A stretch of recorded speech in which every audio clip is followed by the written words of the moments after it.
Hello everyone. तो आज हम फिर से आ चुके हैं द लीजेंड ऑफ हनुमान के एक और पार्ट के साथ। तो अगर आपने इससे पहले के पार्ट्स को नहीं देखा है तो हो सकता है कि आपको ये स्टोरी थोड़ी सी कंफ्यूजिंग लगे, इसलिए इससे पहले के पार्ट्स को आप देख के आओ। तो बिना किसी देरी के इस एपिसोड को करते हैं शुरू। तो एपिसोड की शुरुआत होती है और हमें दिखाया जाता है कि किस तरीके से महान जटायु ने माता सीता को बचाने के लिए रावण से लड़ाई छेड़ दी थी और उसने एक क्षण के लिए भी नहीं सोचा अपने प्राणों के लिए। लेकिन जैसा कि हम भी जानते हैं कि वो रावण था, उसने महान जटायु के पर को काट दिया और वहीं पे उसकी मृत्यु हो गई। लेकिन उसने अपनी सांसों को रोक कर रखा था राम लक्ष्मण के इंतजार में। जब वो आए और वो जब जटायु के पास पहुंचे तब जाके जटायु ने अपने प्राण त्यागे और उसके इस महान बलिदान पर सारे देवों ने उस पर पुष्प वर्षा की थी। तो ये सारी कथा हमको दिखाई जाती है। उसके बाद रियल एपिसोड शुरू होता है। फिर हमें फ्लैश होता है इस सीरीज का नाम द लीजेंड ऑफ हनुमान। इसके बाद एपिसोड यहाँ से शुरू होता है और हम देख पाते हैं इस समुद्र के तट पर बिल्कुल तूफान सी आ जाती है और जैसे ज़मीन हिलने लगता है। जैसा कि हमने पिछले एपिसोड में देखा था कि यहाँ पे एक बहुत बड़ा सा पक्षी पत्थर तोड़कर निकलता है, तो हनुमान जी भी चल पड़ते हैं उससे लड़ने के लिए। यहाँ पे वो बहुत लोगों की जान बचाते हैं और उनको इससे बहुत ही ज़्यादा क्रोध आ जाता है क्योंकि वो पक्षी नल और नीर को लगभग मारने ही वाला होता है। वो इधर उधर पागलों की तरह घूम रहा होता है, जिससे कि हनुमान जी को गुस्सा आता है और वो उससे लड़ाई करने के लिए निकल पड़ते हैं। अंगद भी उनके पीछे पीछे जाता है और बोलता है कि मैं तुम्हें अकेला नहीं छोड़ूंगा, मुझे भी तुम्हारे साथ लड़ना है। हनुमान जी यहाँ पे उसको दे के घूसा मारते हैं और वो पक्षी भी यहाँ पे हार नहीं मानता और वो नीचे आ जाता है। इन लोगों की घमासान लड़ाई होती है। इस बीच नल और नीर नीचे गिरते हैं, लेकिन उनको अंगद और जामवंत जी बचा लेते हैं। इसके बाद हमें दूसरी तरफ दिखाया जाता है कि जामवंत जी बोलते हैं अंगद जाओ और हनुमान को रोको, क्योंकि वो हमारा शत्रु नहीं हमारा मित्र है।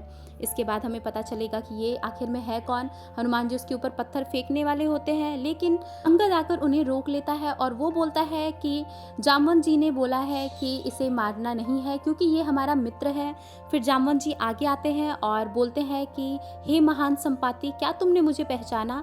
तो वो पक्षी बोलता है कि जामवंत तुम काफ़ी बूढ़े हो चुके हो। तो जामवंत जी भी बोलते हैं कि तुम भी मित्र कुछ जवान नहीं रहे। उसके बाद ये इनका परिचय करवाते हैं कि ये है महान संपाति जटायु के बड़े भाई। ये सुनकर हनुमान जी बहुत ही ज़्यादा आश्चर्यचकित हो जाते हैं। फिर यहाँ पे संपाति को पता चलता है कि जटायु मारा गया माता सीता को बचाने के लिए। वो यहाँ पे अपने और जटायु के बिताए हुए पलों को याद करने लगते हैं कि किस तरीके से वो लोग उड़ने की प्रतियोगिता करते थे, लोग एक दूसरे से शर्त लगाते थे और जटायु कितना ज़्यादा महान था और कितना ज़्यादा पराक्रमी था। एक बार जटायु ने जिद ठान ली थी सूरज तक उड़ने की और उसको उड़ाने के लिए संपाति ने यहाँ पे अपने परों का बलिदान दे दिया। वो उसकी रक्षा कवच बनकर उसके साथ उड़ता रहा और सूर्य की तेज धूप की वजह से उसके पर जल गए, जिसका भुगतान उसको आज तक करना पड़ रहा है। लेकिन संपाति बोलता है कि अगर मुझे अपने भाई के लिए अपने प्राणों का भी त्याग करना पड़े तो मैं पीछे नहीं हटूंगा। हमें यहाँ पे ये भी पता चलता है कि संपाति के पास एक दिव्य दृष्टि होती है, जिससे कि वो अपनी आंखों को बंद कर कर बहुत दूर दूर तक के नज़ारे देख सकता है। वो इनको बताता है कि बहुत दूर इस समंदर के पार एक जगह है जिसका नाम है लंका और वहाँ पे एक औरत बहुत ही ज़्यादा मायूस होकर बैठी हुई है। हनुमान जी बोलते हैं कि हाँ, वो माता सीता ही होंगी, आपने और क्या देखा बताइए। तो वो बोलते हैं कि उस जगह का नाम लंका है और वहाँ पे बहुत सारे दैत्य हैं, वो बहुत ही सुंदर जगह है और वो स्त्री वहीं पे है।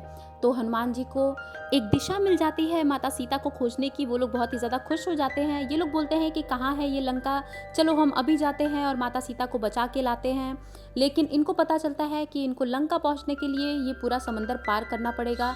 यहाँ पे एक सैनिक बोलता है कि नहीं, मैं जा रहा हूँ वापस, मैं महाराज के पैरों में गिड़गिड़ा के उनसे माफ़ी मांग लूँगा, वो मुझे माफ़ कर देंगे, मैं इस लंका तक नहीं पहुँच सकता और मुझे नहीं जाना।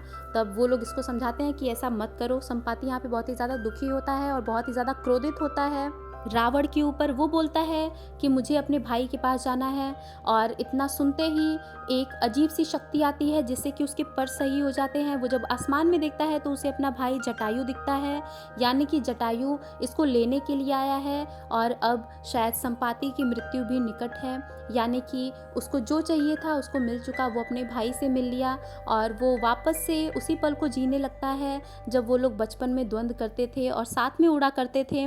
ये सभी लोग खड़े होके ये सारा दृश्य अपनी आंखों से देख रहे होते हैं और उनको सलाम कर रहे होते हैं। इसके बाद ये एपिसोड यहीं पे ख़त्म हो जाता है। मिलते हैं नेक्स्ट एपिसोड में। Till then take care and bye bye.